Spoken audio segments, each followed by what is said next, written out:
The man woke up because something was licking him. He took off his glasses and was instantly shocked. He found himself trapped on a cliff nearly 1,000 meters high. Below him was a deep abyss. When he looked up, he saw that his parachute was caught on a dead tree. That was what had saved his life. However, the entire cliff wall was slippery because it was made of salt. How could he climb it? The man immediately pulled out a dagger and stabbed it into his shoe. Then he took out another dagger and drove it firmly into the cliff wall. Using all his strength, he tried to climb. He just wanted to escape this terrifying situation by any means necessary. But after struggling with all his might, he had only climbed about 2 meters.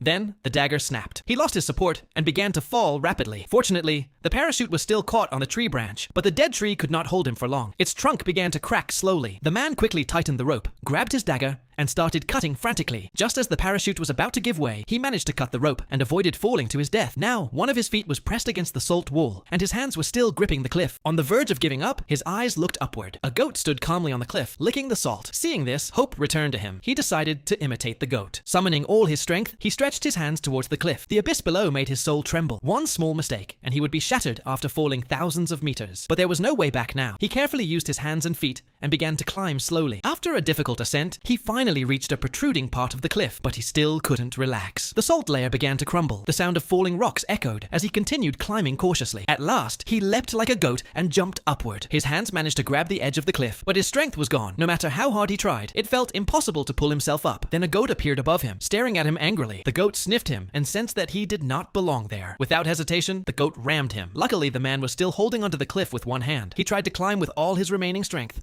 but the goat refused to give up and attacked again. This time, the man grabbed the goat's horns. The goat panicked and pulled backward. In that struggle, the man used the force to pull himself up and finally reached the top of the cliff. He lay there, gasping for breath. Slowly, he raised his hand, placed it on the goat's head, and gently stroked it. He looked at the goat with deep gratitude.